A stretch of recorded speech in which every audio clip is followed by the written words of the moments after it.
সবাই কেমন আছেন? আলহামদুলিল্লাহ, আল্লাহ আমাকেও ভালো রাখছেন।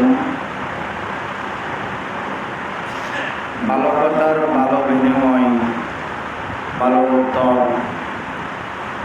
হাল জাযাউল ইহসান ইল্লাল ইহসান। কোরআন শরীফের আয়াত আল্লাহ পাক বলেন, ভালো কাজের ভালো বিনিময় দিতে হয়।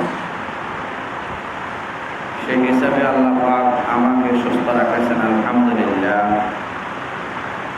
আপনাদেরকে আমাদেরকে সবাইকে যে সুস্থতার মালিক আল্লাহ, যিনি আমাদেরকে সুস্থতা রেখেছেন, সেই মালিকের শুকর আদায়কারী অন্তরের অন্তর্স্থল থেকে সবাই বলি আলহামদুলিল্লাহ।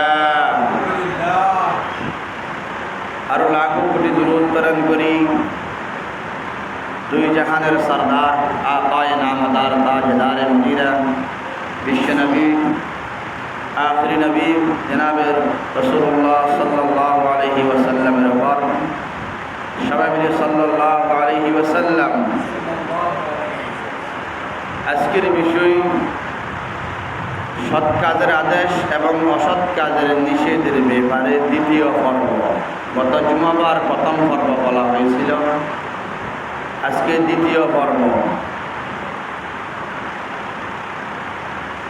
সৎ কাজের আদেশ অসৎ কাজের নিষেধ কেন করব?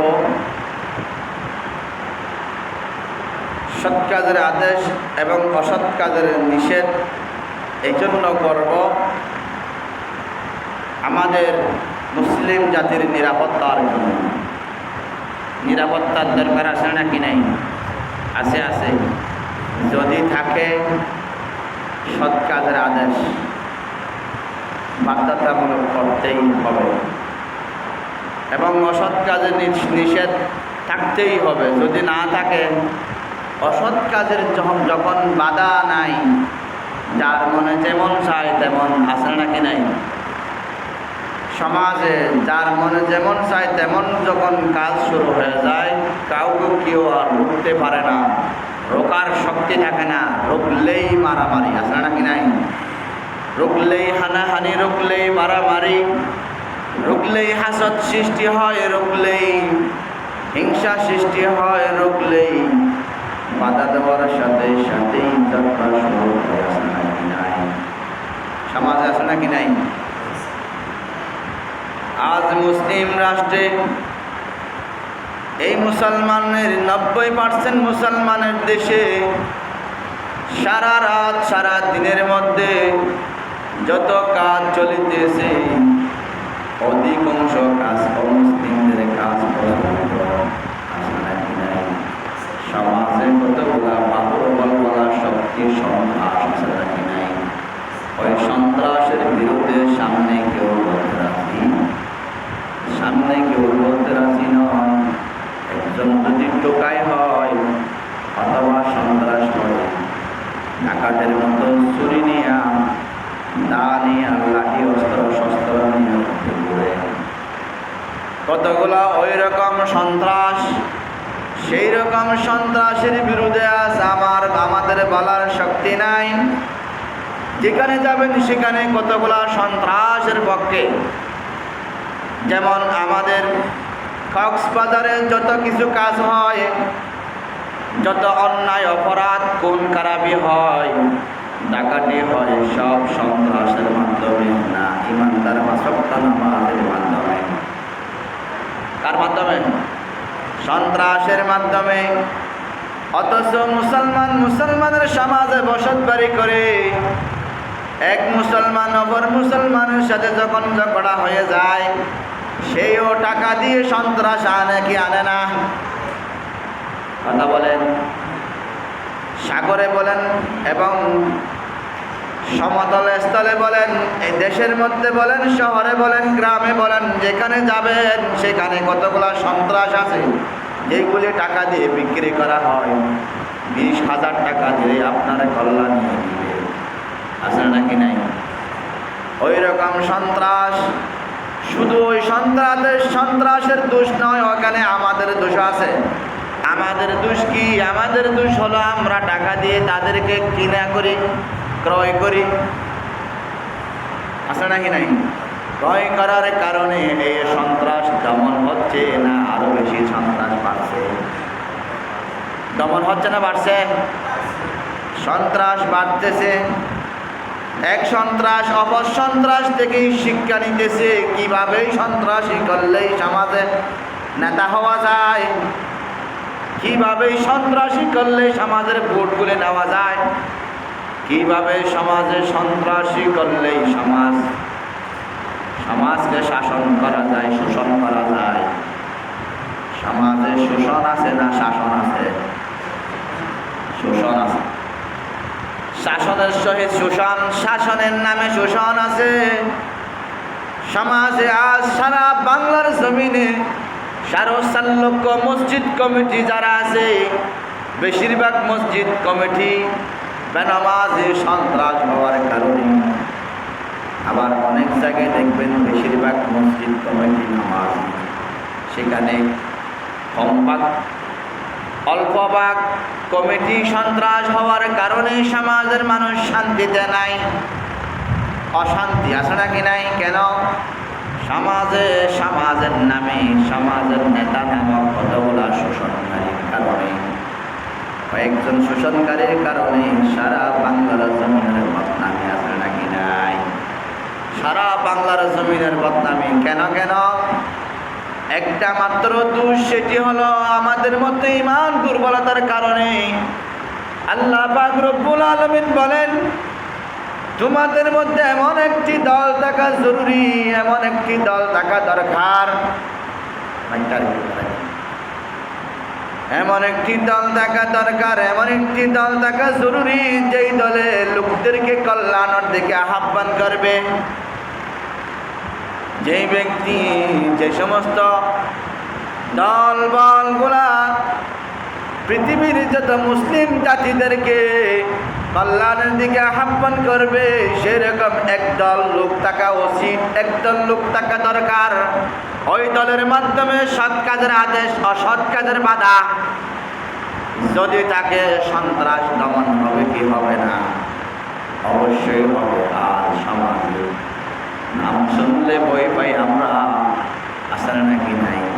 কতগুলা সন্ত্রাস আছে, অমুকে বলে আপনাকে ছুরি মারবে, অমুকে নাকি আপনার কল্যাণ নিবে। ভয় পায় কি পায় না?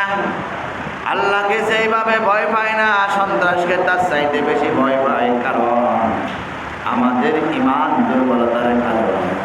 সাহাবায়ে কেরাম রাদিয়াল্লাহু আনহু আজমাইন, একজন, দুইজন, তিনজন, চারজন, শুধু দল হওয়ার পরে নয়, ঈমান যখন আল্লাহ পাকের উপর যখন ঈমান এনেছিলেন, তখন থেকেই মক্কার জমিনে আবু জাহেলের মতো বড় সন্ত্রাস আর আসিবে না, কোনোদিন আসেও না, আর আসবে না। এবং আবুল আহাবের মতো সন্ত্রাস আর কোনোদিন জন্ম হবে না, জন্ম হন নাই। সেই রকম সন্ত্রাসের সামনেও আমার রাসূলের সাহাবায়ে কেরাম, কোন সাহাবা আবু জাহেল, আবুল আহাব, উতবা, শাইবা যত সন্ত্রাস ছিল, কোন সন্ত্রাসকে ভয় না করে হাজার হাজার সাহাবী, হাজার হাজার কাফেরদের বিরুদ্ধে মাত্র 300 জন সাহাবায়ে কেরাম যুদ্ধ করার জন্য প্রস্তুত করেছিলেন, যুদ্ধ করে জয় হয়েছিল। এবং কয়েক শত জন সাহাবা লক্ষ লক্ষ কাফের এবং মুনাফিকের বিরুদ্ধে যুদ্ধ করে আমার সাহাবায়ে কেরাম রাদিয়াল্লাহু আনহুম আজমাইন তারা এই যুদ্ধের মধ্যে জয় করেছিলেন, ঠিক কিনা? সাধারণ ঈমান না পরিপূর্ণ ঈমান? সাধারণ ঈমান দিয়ে না পরিপূর্ণ ঈমান দিয়ে?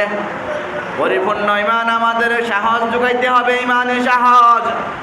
যেইখানে সমাজে, যেই সমাজে সন্ত্রাস, সেই সমাজে আমাদের প্রতিবাদের দল থাকতে হবে কি হবে না? আজ আমরা যারা আল্লাহর দরবারে একসাথে একজুট হয়ে এক ভাই অপর ভাইয়ের সাথে কাঁধে কাঁধ মিলিয়ে জামাতবদ্ধ হয়ে নামাজ পড়ি, সেই রকম ভাই 10 ভাই একটা ভাইকে সন্ত্রাসকে দমন করার জন্য আমরা সাহস করি না? করি না কেন? আমাদের ইমান দুর্বলতা হওয়ার কারণে, ইমানের সমস্যা হওয়ার কারণে তুই কেন সন্ত্রাস করবি? তুই সন্ত্রাস এই জায়গায় এই 6 নম্বর ওয়ার্ডে তুই থাকতে পারবি না।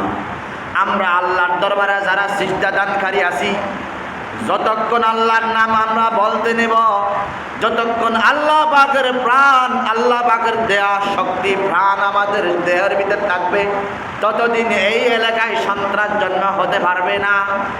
যদি ইমানদার পাকাপুক্ত হয়, সেরকম বলবে না।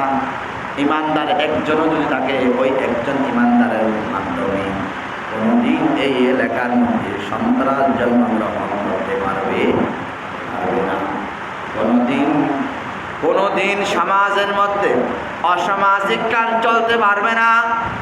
আজ সমাজে এমন কি এক ভাই অপর ভাইয়ের সাথে বসত বাড়ি করে এক সমাজে থেকে একজন ব্যক্তি সুদ খাইতেছে, তাকে সুদের কোনো নিষেধ আছে? সুদ না খাওয়ার জন্য উপদেশ আছে? কে দিছে? সমাজে কেউ দিছে? কেউ দেন নাই। পারলে তুই আরো বেশি করে সুদ নে, তুই সুদী হয়ে যা। পারলেই সুদের সভাপতি আছে নাকি নাই? সুদের সভাপতি। সমাজে একমাত্র একটি কাজ না থাকার কারণে, সেটা হলো কি? আল্লাহ রব্বুল আলামিন বলেন, ওয়ালতাকুম মিনকুম উম্মাতুন ইয়াদউন, ওয়ালতাকুম মিনকুম উম্মাতুন ইয়াদউনা ইলাল খায়র। আল্লাহ পাক বলেন, তোমাদের মধ্যে এমন একটি দল থাকা জরুরি, যেই দল লোকদেরকে, মানুষদেরকে, মুসলমানদেরকে কল্যাণের দিকে আহ্বান করে। আল্লাহ পাক আরো বলেন, ওয়ায়ামুরুনা বিল মা'রুফ। আল্লাহ পাক বলেন, সৎ কাজের আদেশ করো। ওয়ায়ানহাউনা আনিল মুনকার। যত অসৎ কাজ, সব কাজেই বাধা দাও। অসৎ কাজ, সুদ খাওয়া সৎ কাজ না অসৎ কাজ? কথা বলেন। সুদ খাওয়া সৎ কাজ না অসৎ কাজ? অসৎ কাজ। আল্লাহ পাক বলেন, অসৎ কাজের বাধা দাও। অসৎ কাজের বাধা দেওয়ার জন্য, সৎ কাজের দিকে, ভালো কাজের দিকে আহ্বান করার জন্য দলের দরকার আছে নাকি নাই? দলের দরকার যদি থাকে, ওই দলে আমাদেরকে দলবদ্ধ হইতে হবে। একমাত্র আমাদের বিধান হলো কোরআন। একমাত্র আমাদের বিধান কি? সব সমস্যার সমাধান কি? কোরআন। আমাদের ইসলামের বিধান কোনটা? কোরআন। কোরআন মতে যদি জীবন পরিচালনা করতে হয়, সুদ বাদ দিতে হবে কি হবে না? সন্ত্রাসের পক্ষে না বিপক্ষে? সন্ত্রাসের বিরোধী না পক্ষে? কথা বলেন। একজন সন্ত্রাসী করে রাস্তায় বসে টোকাইগিরি করে, ওই টোকাইয়ের পক্ষে আমরা তাকি বিদায়। আমাদের থেকে সে চা খাইবে, আমাদের পকেট থেকে সেই নাস্তা খাইবে, আমাদের সাথে তারা বসত বাড়ি করে আমাদের সাথে সন্ত্রাস কি নাই? আমাদের আত্মীয়দের সাথে সন্ত্রাসী, মুসলিম ভাইদের সাথে সন্ত্রাসী, মুসলিম বোনদের সাথে সন্ত্রাসী, রাস্তায় ঘাটে, রোডে, মাঠে, ময়দানে সন্ত্রাসী আছে নাকি নাই? সুতরাং সন্ত্রাসী তারা আছে না আমরা রাখেছি? কথা বলে একটু দিতে হলেও বলতে হবে হক কথা। আল হক মাররুম। একটি আরবিতে আল্লাহ রসুলের একটি প্রবাদ আছে, হক তিতা। হক একটু কি দিতে হবে। হক সত্য কথা কোনোদিন মিষ্টি হবে না।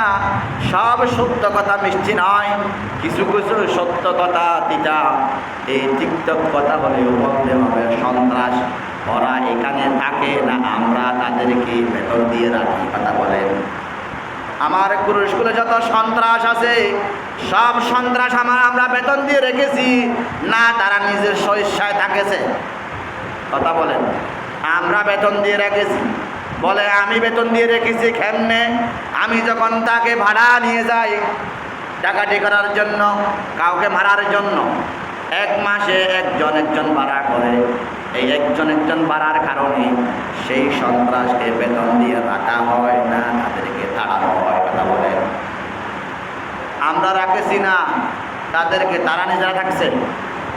আমরা রাখেছি, হয় আমরা যদি সবাই প্রতিবাদ করতাম, হয় সেই ফালায়ন করতো এই কুরুশকুল ইউনিয়ন, এই কক্সবাজার জেলা, না হয় সেই তওবা করে ভালো হইতে হবে কি হবে না, হবে কি হবে না, সেই তওবা করে কানে ধরেই তওবা করে ভালো হইতে হবে, না হয় এই কক্সবাজার জেলা তার স্থান কোনোদিন হয়।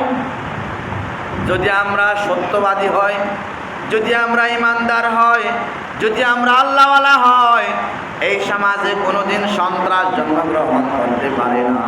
ঠিক কিনা? ঠিক কিনা? সমাজের সন্ত্রাস, ঘরের মধ্যে কত পারিবারিক অন্যায় আছে নাকি নাই? আজ সেই সমাজে সৎ কাজের আদেশ না থাকার কারণে, অসৎ কাজের বাধা না থাকার কারণে কতগুলা এখানে বসত বাড়ির মানুষ এক প্রতিবেশী অপর প্রতিবেশীর সাথে ঘুমানো সম্ভব হচ্ছে না। কথা বলেন, সম্ভব হচ্ছে? অনেক মানুষ আমি চোখে দেখেছি, আমার জানা শোনা আমি জানি, ভালো মানুষ পরিবার সহ ঘর বাড়ি বিক্রি করেই চলে যায়। কেন? প্রতিবেশী অন্যায়ের কারণে, জুলুমের কারণে। আর যখন জুলুম করে কতগুলা স্থায়ী কতগুলা মানুষ মিলে সবাই জুলুমি করে, যিনি বাহির থেকে এসেছেন, আপনার ভাই, আপনার বন্ধু, আপনাদেরকে ভালোবেসে বিদায় তারা আসেছিল। অনেক মানুষ আমি দেখেছি, আমার জানা মতো, আমি এই জায়গার কথা বলতেছি না, অন্য জায়গায় আমার চোখে দেখা, ঘর বাড়ি বিক্রি করে তার ছেলেতে চলে যাইতে হয়েছে। আর অনেক সময় অনেক মানুষ যদি একটু সেই তার আত্মীয় স্বজন যদি কমে যায়, সেই ঘরটাও বিক্রি করতে পারে না, বাড়িতেও সেখানে রেখে চলে যাইতে হয়, বিক্রিও করতে পারে না। ঠিক কিনা? ঠিক কিনা? তাহলে এটা জুলুম না? এটা জুলুম নয়? এটা জুলুম কি জুলুম না? ন্যায় না অন্যায়? অন্যায়। অন্যায়ের পক্ষে থাকবো না ন্যায়ের পক্ষে থাকবো? তাহলে কি করতে হবে? কি করতে হবে? প্রতিবাদ করতে হবে। কি করতে হবে? কক্সবাজার বাজারে যখন আপনি যাবেন, 10টার 11টার পরে যখন আপনার টমটমে দিয়ে আসতে হয়, তখন কয়েকজন সন্ত্রাস ছেলে এই টুকায় কয়েকজন সন্ত্রাসরা 3-4 জন মিলে টমটমের থেকে কয়েকজন যারা দুর্বল দেখা যায়, যাকে চিনা যায়, তাদের থেকেই মোবাইল চলায়, টাকা চলায়, আসলে নাকি নাই? টমটমের মধ্যে 8 জন যাত্রী হয়। টমটমের মধ্যে কয়জন যাত্রী আড়ে? কয়জন বসতে পারে? বলবেন না? টমটমের মধ্যে যে 8 জন 7 জন যাত্রী নেওয়া হয়, কোনো যাত্রী তার প্রতিবাদ করে না। একজনকে সন্ত্রাসী করতেছে 3 জন 4 জন মিলে। এর বড় সন্ত্রাসের বিপরীত, সন্ত্রাসের বিরোধী, টোকারি বিরোধী বলে না। টোকাইরা বলে, এ ভাই টমটম ড্রাইভার টাটা। কেন? ওই ওকে একটু নামাই দেন। কেন? না, আমি ওকে যাত্রী হিসেবে উঠেছি, আমি নামাবো না। না, কেন নামাবো না? এই নামাবি না, তোর পাল্লা নিয়ে ফেলবো, তুই এখানে আর গাড়ি চালাতে পারবি না। ড্রাইভারকে যখন ধমকি দেওয়া হলো, ড্রাইভার একটু ব্রেক করলো, সাথে সাথে ওই ছেলেকে কলার দিয়ে ধরে নামানো হলো। চাষ কয়েকটা হাতের মধ্যে, পায়ের মধ্যে চুরি মারে দিয়ে মোবাইল বাইর করো, টাকা বাইর করো। এইরকম টাকাটা আসে নাকি নাই? আসে নাকি নাই? মনে হয় আমি বানাই বলতেছি, আমার চোখে দেখা। অথচ ডাকাত মাত্র 3 জন বা 4 জন 5 জন। টমটমে যাত্রী কয়জন? কমপক্ষে 7 জন। কমপক্ষে কয়জন? 7 জন। 7 জন কি 5 জনের সাথে পারে না? 5 জনের যদি 5টা কথা বলে 5টাই হয়, আর 7 জনের যদি একটু প্রতিবাদ করে, ওই 5 জনকে 7 জনের সাথে যুদ্ধ করবে। কথা বলেন, যুদ্ধ করবে? প্রতিবাদ লাগবে কি লাগবে না? প্রতিবাদ না থাকার কারণে সমাজের মানুষ গাড়িতে নিরাপদ নয়, সমাজে নিরাপদ নয়, এবং রাষ্ট্রে নিরাপদ নয়। ইউনিয়নে নিরাপদ নয়, কোনোটাই নিরাপদ নয়। নিরাপদ আছে নিরাপত্তা নাই। আপনি যেখানে শুইবেন সেইখানে কক্সবাজার থানা থেকে যখন আপনাকে বসা আসা কাটিয়া যখন হ্যাংকাপ লাগানো হবে, আপনার বাসার বাড়ি হাসবে, দেখছে নিয়ে যাচ্ছে। আপনার প্রতিবেশী হাসবে কেন? যদি সমাজে আমাদের মধ্যে যদি ইমান থাকতো, অন্তরে যদি ইমান থাকতো, এই কেন নিবি আমার প্রতিবেশীকে, কি অপরাধ করেছে, কোন কারণে তুমি আমার প্রতিবেশীকে নিবি, কোন কারণে আমার প্রতিবেশীকে হ্যান্ডকাপ লাগাবি, এটা বলিসা কি অপরাধ আমাকে দেখা, এবং তোর নোটিশ দেখা, তুই কোন জায়গার পুলিশ, তোর লাইসেন্স দেখা আছে নাকি নাই। প্রতিবাদ যদি থাকে, ওই প্রতিবাদের কারণে সমাজ থেকে একজন মুসলিম ভাইকে নেওয়া কি সম্ভব? কথা বলেন, নেওয়া সম্ভব? একমাত্র প্রতিবাদ না থাকার কারণে আপনার সামনে আমার সামনে অপর মুসলমানকে অন্যায় করে আগামীকাল আপনার ছেলেকে অন্য জায়গায় নিয়ে অপমানই করবে কি করবে না? কথা বলেন, ঠিক কিনা? এই জন্য যেখানে অন্যায় সেখানে প্রতিবাদ থাকতেই হবে। সমাজে আপনারা এভাবে কথা না বলে বসে থাকছেন, চুপ করে থাকার আর সুযোগ নেই। চুপ করে থাকবেন, আজকে অন্যজনের কল্লা, আগামীকাল আপনার কল্লা। আসবে কি আসবে না? আসবে না? আসবে, অবশ্যই আসবে। এই জন্য আমার মুসলিম ভাইরা, আমার প্রাণ প্রিয় ভাইরা, আল্লাহ পাক রব্বুল আলামিন বলেন, সৎ কাজের আদেশ দাও, অসৎ কাজের বাধা প্রদান করো, তাহলে তোমরাই সফল কাম, তোমরাই সফল কাম। দুনিয়াও সফল, নিরাপত্তার ব্যবস্থা হবে। দুনিয়ার সফলতা কি? নিরাপত্তার ব্যবস্থা হবে। আপনার সম্পদ নিরাপদ হবে, আপনার ছেলেমেয়ে নিরাপদ হবে, আপনার জান প্রাণ নিরাপদ হবে, আপনার সমাজ নিরাপদ হবে। যদি তাকে কি বলবেন না, ঘুমাচ্ছেন? যদি তাকে কি প্রতিবাদ, যদি তাকে কি প্রতিবাদ থাকতে হবে। আর এইভাবে চুপ করে আসেন, যাকে যে করে হুজুরের কি পাইছে এটা, যদি কোনো আলেমে বলে, আলেম উলামায়ে কেরামরা সহ্য করতে পারে না। সরকার অন্যায় করে, যত সরকার আসুক না কেন, সরকারের বিরুদ্ধে বলেছেন কারা কারা? কথা বলেন, কারা কারা কারা কারা? উলামায়ে কেরাম জেলে যেতে হয়েছিল, ফাঁসি হয়েছিল, সব যত সন্ত্রাসী উলামায়ে কেরামের উপর হয়েছিল।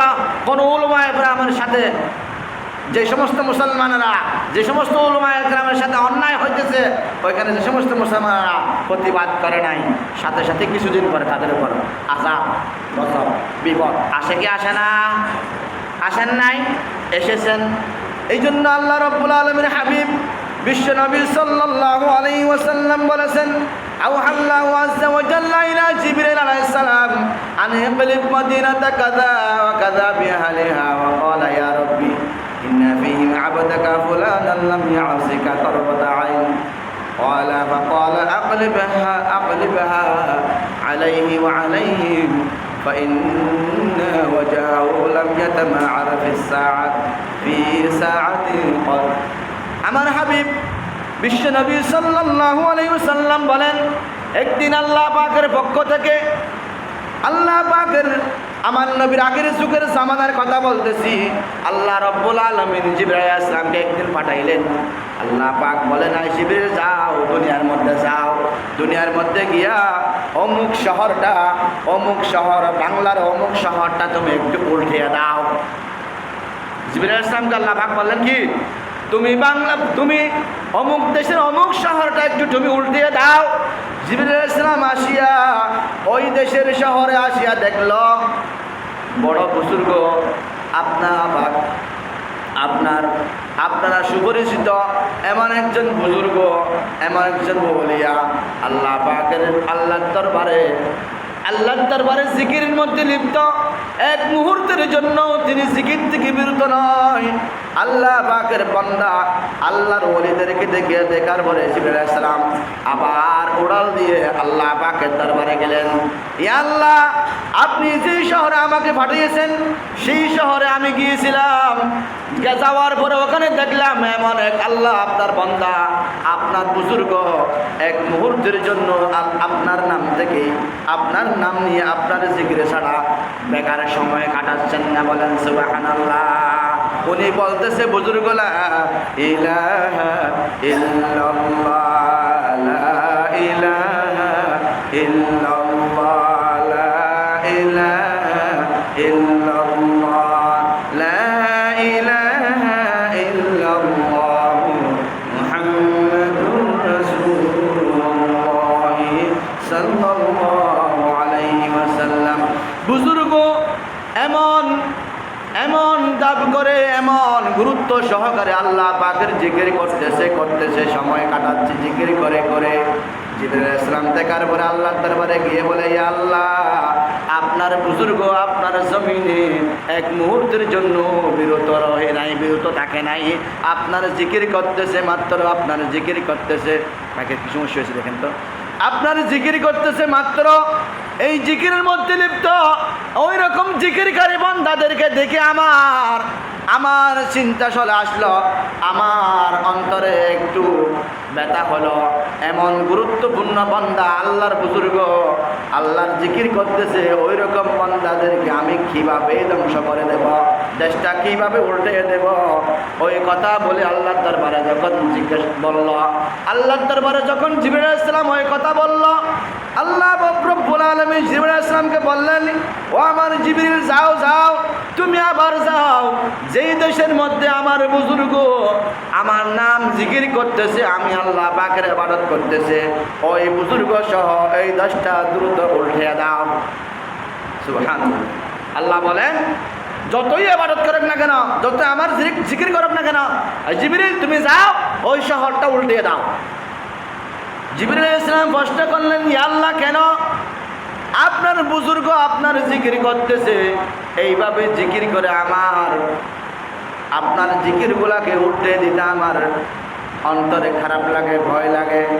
না না, উনি বুজুর্গ হলে কি হবে, উনি একজন আলেম হলে কি হবে, উনি একজন দাড়িওয়ালা হলে কি হবে, উনি একজন বয়স্ক বৃদ্ধ বুজুর্গ হলে কি হবে, কিন্তু উনি এমন মানুষ, ওনার সামনে, কার সামনে? ওই বুজুর্গর সামনে আমি আল্লাহ পাকের নাফরমানি হয়, আমি আল্লাহ পাকের অমান্য হয়, আমার বান্দাদের সাথে অন্যায় জুলুম অত্যাচার হয়, তার চেহারা পর্যন্ত একদিনও এক মুহূর্তের জন্য, আমার বুজুর্গদের চেহারা এক সেকেন্ডের জন্য চেহারা পর্যন্ত কালো হয় না। বলেন সুবহানাল্লাহ। আল্লাহ বলেন, আই জিবরিল, তুমি জানো না তিনি বুজুর্গ হলে কি হবে, তিনি ইবাদত করলে কি হবে, তিনি জিকির করলে কি হবে? না না, হবে না। ওই জমিনে ওই বুজুর্গর সামনে আমার বান্দা কত নাফরমানি করতেছে, ওই নাফরমানির দেখার পরেও এক মুহূর্তের জন্য তার চেহারাটা কালো হয় না। বলেন নাউজুবিল্লাহ। তার কারণে আল্লাহ রব্বুল আলামিন জিবরিল আলাইহিস সালামকে বললেন, যাও যাও জিবরিল, ওই দেশটাকে বুজুর্গ সহ দ্রুত ওই দেশটাকে ধ্বংস করে দিয়ে আসো, উল্টে দিয়ে আসো। বলেন সুবহানাল্লাহ। সেই মালিক এখন আসে নাকি নাই? মালিক আসে নাকি নাই? এই জন্য শুধু আমরা নামাজ পড়লে, আমরা আমাদের রক্ষা করলে হবে না, প্রতিবেশী সমাজ এবং ইউনিয়ন, দেশবাসী সবাইকে জাহান্নাম থেকে বাঁচাইতে হবে। আল্লাহ রাব্বুল আলামিন কোরআনের মধ্যে বলেছেন, কু আনফুসাকুম ওয়া আহলিকুম নারা। আল্লাহ পাক বলেন, তোমার নফসকে জাহান্নাম থেকে বাঁচাও, তুমি নিজে নামাজ পড়ো, তুমি আল্লাহ পাকের আদেশ দাও, আল্লাহ পাকের দিকে মানুষদেরকে আহ্বান করো, লোকদেরকে আহ্বান করো কল্যাণের দিকে। কল্যাণ কোনটা? আল্লাহর রাজামন্দি, আল্লাহর সন্তুষ্টির জন্য লোকদেরকে আহ্বান করো। এবং অসৎ কাজ, তোমার সামনে যত অসৎ কাজ হয়, যত অন্যায় হয়, যত জুলুম হয়, সবগুলা প্রতিবাদ করতে হবে কি হবে না? হবে কি হবে না? সবগুলা প্রতিবাদ করতে হবে। আর যে মুসলমান প্রতিবাদ করে না, ওই মুসলমান নয়। কারণ মুসলমান নয় কেন? আপনার ভাই কষ্টা বাঁচতে জুলুমে শিকার হতেছে, আপনার চেহারা কালো হয় না, আপনার অন্তরে ব্যথা লাগে না, আগামীকাল আপনাকেও ওইভাবে জুলুমি করলে আপনার ভাইয়ের অন্তরও ব্যথা হবে। হবে না কেন? গতকাল আপনাকে আপনার ভাইকে জুলুম করা হয়েছিল, আপনার অন্তরে কোনো ব্যথা হয় নাই। আজকে আপনাকে জুলুম করলেও কারো অন্তরে ব্যথা হবে। কেন হবে না? কেন হবে না? সৎ কাজের আদেশ, অসৎ কাজের বাধা আপনি দেন নাই, আপনি উপদেশ দেন নাই নামাজের জন্য, আপনার পরিবারের মধ্যে নামাজের আদেশ উপদেশ দেন নাই, তার কারণে আপনার স্ত্রী আপনার সাথে জালেমি আছে নাকি নাই? অনেক সমাজের অনেক পরিবারের মধ্যে শান্তি না অশান্তি, অনেক পরিবারের মধ্যে অশান্তি। স্ত্রীর সাথে স্বামী যখন কথা বলে, আমার স্ত্রী অমুকের মা, আপনি আসুন একটু আমাকে অমুকটা জিনিসটা নিয়ে দেন, আর কথা নেই বেড়া আছে নাকি নাই? হ্যাঁ, জাটকি আছে নাকি নাই? স্ত্রীর জাটকি। এবং স্ত্রী তো অনেক কথা বলার সময় স্ত্রী তার স্বামীর সাথে যেভাবে আচরণ করে সেইভাবে আচরণ কিস্তর কোনো মাসি আসলে, কিস্তওয়ালা আসলেই বলে না, কোনো কটুর কথা বলবে না। এবং প্রতিবেশী অনেক পুরুষেরা আছে, যুবক বৃদ্ধ অর্ধবয়স্ক যত ধরনের পুরুষ আছে সব ধরনের পুরুষের সাথে বড় ভাই আসসালামু আলাইকুম, ভালো আছেন? ও দেখতেছেন আপনাকে অনেক দিন আসলে নাকি নাই? এরকম হয়ে গেলে কেন? পরপুরুষের সাথে সুমিষ্টি ভাষায় কথা, নিজের স্বামীর সাথে কঠোর ভাষায় আছে নাকি নাই? অথচ আমার হাবিব রাসূল আকরাম সাল্লাল্লাহু আলাইহি সাল্লাম বলেছেন, নিজের স্বামীর সাথে সুমিষ্টি ভাষায় এবং সুশৃঙ্খলভাবে ভদ্রতার সহিত স্বামী স্ত্রী কথা বললে সওয়াব। স্বামী স্ত্রী কথা বলবে ভদ্রতার সহিত, না ডাকাতের মতো বেয়াদবি করে না, আদবের সাথে কথা বলতে হবে। ছেলে বাবার সাথে কথা বলে সন্ত্রাসের মতো আছে নাকি নাই? মনে হয় আমাদের এই সমাজে নাই, অন্য জায়গায় আছে। এই জন্য কেন এরকম হয়ে গেছে? অথচ আল্লাহ রাব্বুল আলামিন পিতামাতার সাথে সদা আচরণ করার জন্য আল্লাহ কোরআনের মধ্যে বলেছেন, কোরআন অনুযায়ী সদাচরণ এবং সুমিষ্টি ভাষায় আদবের সহিত ভাষা আমাদের সমাজে নাই কেন? একমাত্র সৎ কাজের আদেশ, অসৎ কাজের বাধা না থাকার কারণে। ঠিক কিনা? ঠিক কিনা? এই জন্য আল্লাহ পাক আমাদের সবাইকে বাকি জীবন, বাকি সময় 1 ঘন্টা গেলেও সৎ কাজের আদেশ করে করে অসৎ কাজের বাধা প্রদান করে সমাজকে সুশৃঙ্খল সমাজ গঠিত করার, সুশৃঙ্খল পরিবার, আমাদের প্রত্যেকের পরিবারগুলি সুশৃঙ্খল গঠন করার তৌফিক দান করে সকলে আমিন। ওয়া আখিরু দাওয়ানা আলহামদুলিল্লাহ। আসসালামু আলাইকুম ওয়া রাহমাতুল্লাহ। আমরা যারা শুনতে পারি না, শুনতে পারি না।